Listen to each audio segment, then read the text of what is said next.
கர்த்தர் சொன்னபடி தீர்க்க தரிசனம் எருசலேம் இஸ்ரவேலுக்கு தலைநகராக மாறியது. கர்த்தர் சொன்னபடியே தீர்க்க தரிசனம் நிறைவேறிவிட்டது. அல்லேலூயா. எத்தனை பேர் கூடி நின்னா என்னங்க, ஒருத்தர் நம்ம கூட நின்னார்னா போதும். நமக்கு எதிராக 128 நாடு நிற்கிதாமா இஸ்ரவேலுக்கு எதிராக. ஆனால் ஒரு கர்த்தர் அவரோட பட்சத்தில் இருந்தார். ஒரே ஒரு மனுஷனை எழுப்புறார் பாருங்க. இதெல்லாம் இன்னைக்கு சாத்தியமா? ஒரே ஒரு மனுஷன்தான். ஒரு நாடு எழும்பல, ஒரு மனுஷன். இன்னும் சொல்ல போனால் அமெரிக்காவிலேயே எருசலேமை தலைநகராக மாற்றக்கூடாதுன்னு எதிர்ப்புகள் இருக்கு.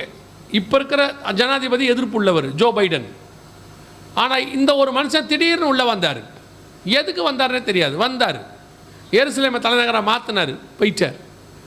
அதுக்கப்புறம் அவர் இல்லை, அவ்வளோதான், முடிஞ்சிருச்சு வேலை. இதெல்லாம் நீங்கள் பிப்ளிக்கலாக பைபிளை வச்சு இன்னைக்கு கர்த்தர் செய்கிற கிரியையை உங்கள் ஆவிக்குரிய கண்களில் பார்க்கணும். உலகத்தான் பார்க்குற மாதிரியே பார்க்கக்கூடாது. 2000 வருஷம் கழித்து